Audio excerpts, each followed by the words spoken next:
Ang NBA ay kilala hindi lamang sa mga magagandang performance sa basketball, ngunit pati na rin sa mga away at sapuaka na madalas mangyari sa loob at labas ng court. Narito ang ilan sa mga pinakasikat na away at sapuakan sa NBA. Isa. Malice at the Palace 2004, isa sa mga pinakamalalang away sa NBA na nangyari noong November 19, 2004 sa pagitan ng Indiana Pacers at Detroit Pistons. Habang huling minuto ng laro, bumagsak ang mga players sa court at nagsimulang magkagulo. Isang supporter ng Pistons ang itinapon ng isang baso ng beer kay Ron Artest ng Pacers, na nagdulot ng malalim na away.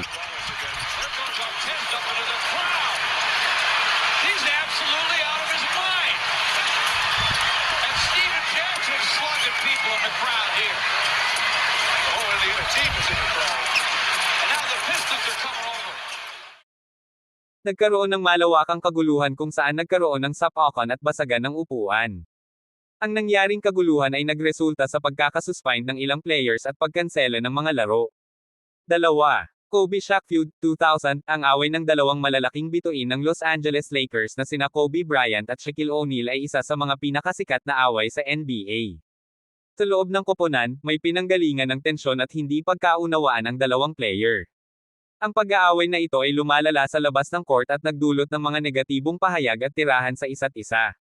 Bagaman nagkaroon sila ng ilang tagumpay bilang magkasabay sa Lakers, ang awayan na ito ay nagdulot ng mismanagement ng koponan at nagresulta sa pagkakawala ng koponan pagkatapos ng ilang taon.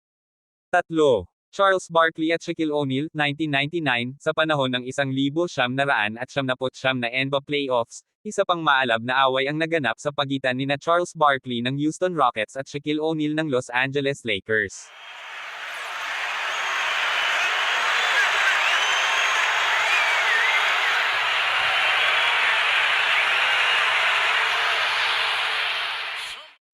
Sa Game 4 ng first round ng playoffs, nakita si Barkley na winasak ang mukha ni O'Neal sa gitna ng away. Naging mainit ang dalawang player at kasunod nito, nagkagulo at nagka-insultyuhan sila. Dahil sa away na ito, sinuspinde si Barkley ng 2 laro at si O'Neal ng 1 laro.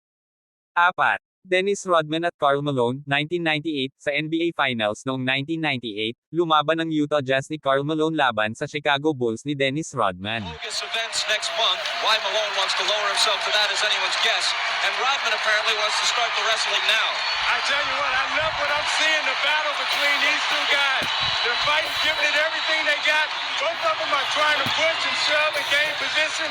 Karl Malone gives him a little knock, but at the end of the play, Noong Game 6, sa final minute ng laro, pumwesto sina Rodman at Malone habang naghihintay ng rebound. Bigla, hinawakan ni Rodman ang tiyan ni Malone at sinubukan siya itumba. Sa halip na magalit si Malone, nagtawa siya at tinulungan pang magbangon si Rodman.